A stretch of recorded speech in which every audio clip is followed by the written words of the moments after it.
Okay, so a little story time about my brother. So my brother works as a PA for this really, really rich guy. Let's say that there's another PA. So he works as a PA for like the grandson.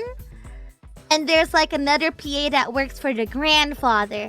Let's say a young adult is my big brother's boss. So he's the PA of this young adult grandson of the family.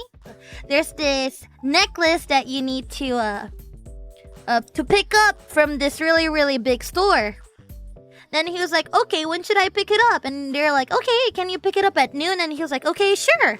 So the leader PA told my brother, yeah, it's going to be a $2,000 necklace. Make sure that you arrive on time and make sure that you get it. And once you get it, make sure you go straight home and put it in a, what's it called? A safety box. Gitu. And then my brother was like, okay. Easy peasy. And he's kind of used to it because the family likes to spend like a ridiculous amount of money. He went to this like jewelry shop. It's a very, very fancy jewelry shop, mind you. He didn't tell me what the name of the shop was. He didn't even remember. He came there with the Honda Civic, a worn t-shirt, shorts, Crocs, and knee-length socks. Basically, he did not look like the part, you know? And so, he got to the store, but obviously, with the way he's dressed, nobody wants to serve him, right? Mm-mm. So, my brother got there like 10 minutes early, and he was just waiting for the people to serve him. But even after it was the time to actually get the necklace that he was ordered to get, no employee was walking up to him. He could have just walked up to them and asked, but he was feeling cheeky that day. So, what he decided to do is that he wanted to make a scene. Jadi terus dia tiba-tiba teriak-teriak gitu. Yo! Am I not going to get any fucking service in this house? Basically, he was making a scene. And then the employee, obviously the employees were freaking out, right? They were like, oh my god, who's this Indonesian guy with shorts and Crocs yelling in our store? Like, what the fuck, right? So the employee came to his service. They're like, hi sir, is there anything that I can do for you? Then he was like, yeah, I'm here to pick up some jewelries. Don't you know? Don't you know that I have an appointment? Do you not know who I am? My brother was no one of importance, by the way. He was just a PA, but he just liked messing around with people. So everybody was freaking out, and then they're like, oh, we're very sorry, but what reservation do you go by? Then he was like, yeah, it's Illo. So apparently, the rich family, they told the store that the person that will be picking up the necklace is going to be a guy called Illo. And so when they heard that it was him in the flesh, they started sweating a lot more. Oh, you're Mr.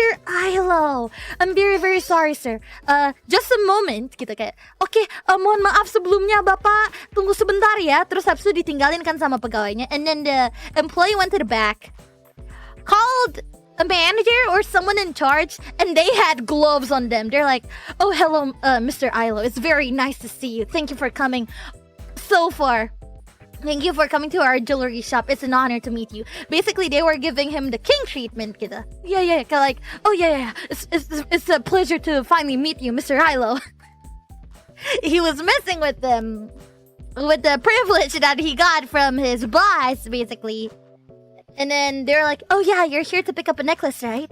And then he was like, yeah, take me to the necklace. And they're like, okay, just a moment, sir. And so they had like a very private VVIP room, opened the doors for him, pulled the chair for him, and just went, okay, sir, we have a few drinks. What would you like? Would you like some wine? Would you like some champagne? We have some special ones. I'll take the champagne. And they just started pouring him the champagne. He was just enjoying life, basically. Yeah. And so he drank the champagne, and they were like, they were sweating bullets, mind you. They're like, how is it, sir? And he's like, pretty good. It was the tastiest champagne he's ever had. And so anyways, they talked a little bit. They're like, oh, okay, would you like to see other products first before we get to the main event? Or do you just want to do the paperwork? And he was like, oh, I'll just do the paperwork. Thanks. Yeah, they brought a security guard. Like 2 of them. One of them was carrying the briefcase, and then they opened it to him. It's like a very big diamond. It's like the size of an eyeball. It was crazy. And then the clerk was like, okay, how is it, sir? Is it to your liking? And he was like, oh, yes, amazing, wonderful, spectacular, beautiful, amazing. He just kept on giving like short compliments. But in reality, he didn't know what he was looking at because it was just a ridiculously big diamond on a necklace. Again, the size of an eyeball. Yeah. And so they're like, oh, yes, do you want to touch it, sir? And he was like, no, it's okay. Put it in the briefcase. Yeah, he said to put it in the briefcase because he was too scared to touch it. Again, a diamond the size of an eyeball is crazy. On a necklace? What in the world? Well, anyways, he did the paperwork and whatnot. And then the clerk was like, okay, is there anything else that we can do for you, sir? And then he was like, no, that's okay. I just want to go home with my new amazing necklace. Anyways, they're like, okay, do you want us to take you back? Do you want us to like escort you out? And then he was like, yeah, you know what? Sure, fine. Escort me out. The 2 securities that were in the room escorted my brother out to his Honda Civic.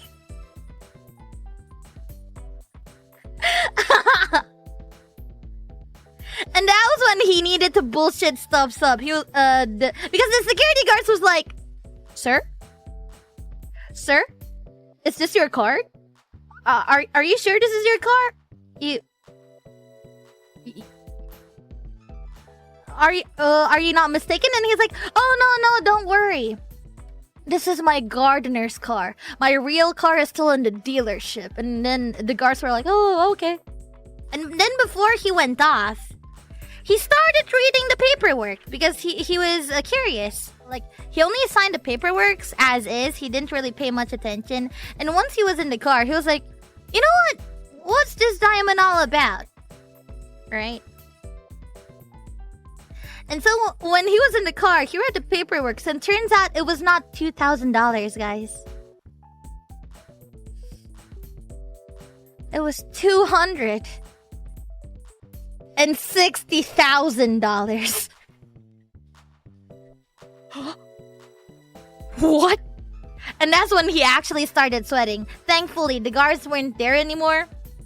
But that's when reality hit him. He was like, oh, this is why the PA leader told me to go straight home once I get the necklace. There's a fucking house inside my car. Inside my Honda Civic, there's a fucking house. Because holy shit, 260,000? Insanity. You know, that happened, and then he freaked out. He started yelling at the PA leader. You lied to me, you piece of shit! You told me it was only $2,000. Why is this $260,000? And then the leader just went, eh.